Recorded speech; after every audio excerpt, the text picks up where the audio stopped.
na nagsuffer ng basta sakit ang mayon din sa Pilipinas. Bendisyon ni silang tigaing hilig mahamila. Kanilang sungkaroon na naminaw sa Savior Live sa atong radio station sa FM ni Mama Maria. Ipadamag pinaagi sa kahanginan ng mga pag-ampo, the blessing of healing to those living in the mountain, in the remote areas.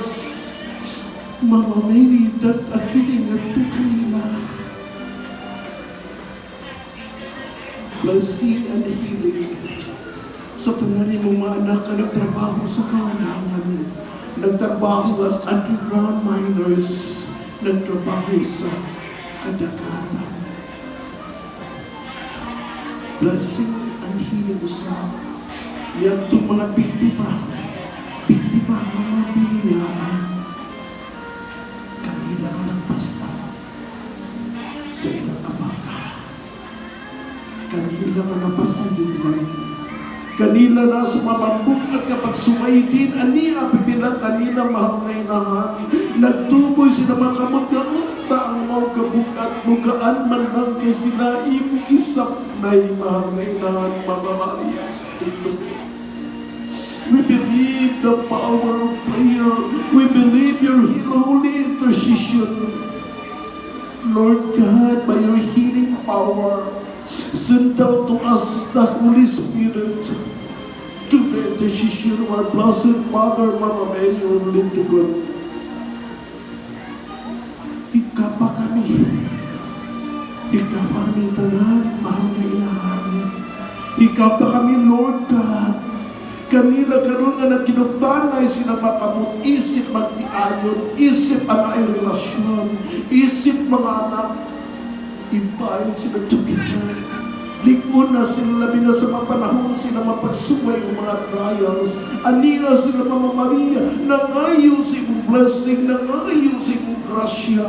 Ayaw sila biyain, ayaw sila hikalimti. Sama sa kadaghanan, mahal nga inahan, nga mibalik din sa pungtot sa dinugon sa imong tilan. Kay nadawat na nila ang grasya na ilang ipangayo nga unta kini silang tanan. Kaming tanan, nadawat ni ining urasa ang aming ipangayo for your holy English.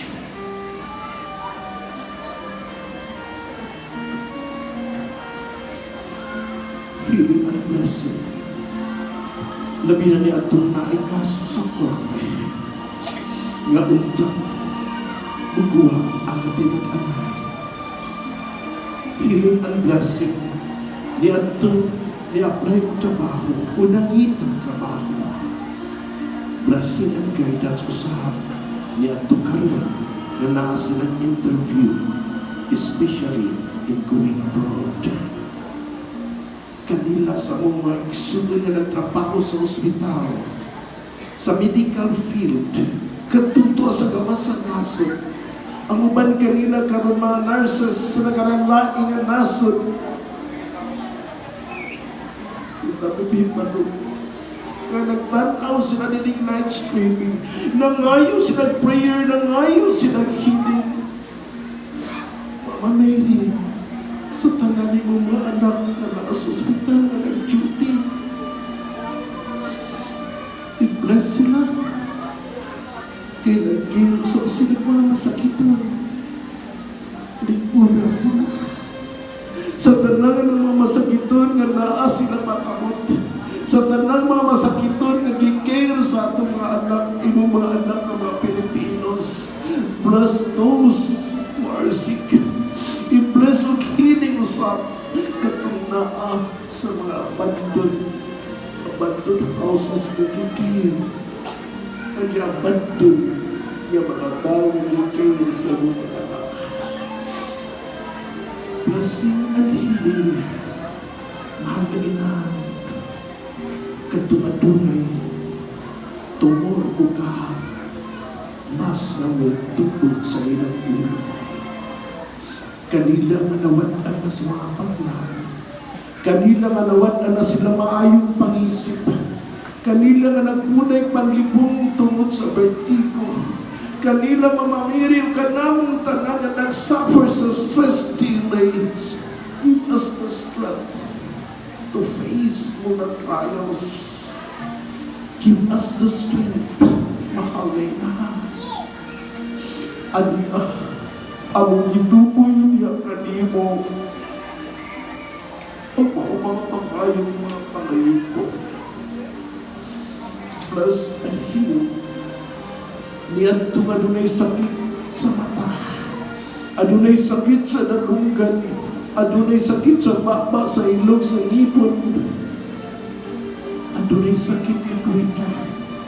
Katong dili na makatulong na may hatagi Mama Maria. Pinaagi sa imong grasya na mabuka kung ilang tutulan. Lord God, Mama Maria sa litugan. Daghan karon nga nakatutok ng tanaw sa social media, naminaw sa atong radio, kini niya suludig mausikpahan, nga daghan kanila nga biktima sa sakit nga cancer. Daghan usab sila mahal sa kinabuhi nga biktima sa mga sakit. By the power of God, by your holy intercession, send your healing hands to all of them. Kanilang itigaan na lang tanin. Itigaan ang pinakabuwan, pinakaadlaw, pinakatuwig sa pagpuyo ng kalibutan. Dili, Mama Maria. Dili, Mama Maria. Ikaw ang inahan sa kung mga mohatong extension silang kinabuhi. Sa iyong mga anak ko niya akan dili. Nabinasakak babaeng ani na nagtapiot sa ilang lugar, tingali adunay mas sa ilang breast o ka-assist. Kanila nga nagtapiot sa ilang tiyan, tingali na problema sa uterus, sa ilang ubalyon. Mahal kainahan, by the power of God, pray the hand of our Lord Jesus to touch them. Kanilang tanan, sa nakaramlaing mga balatian na ang magipastan. Gani ang karon din sunod ng mausimbahan. Katuwa adunay sakit ka diabetes, adunay sakit ka high blood, adunay sakit ka Alzheimer's, anxiety, asthma, and bronchitis.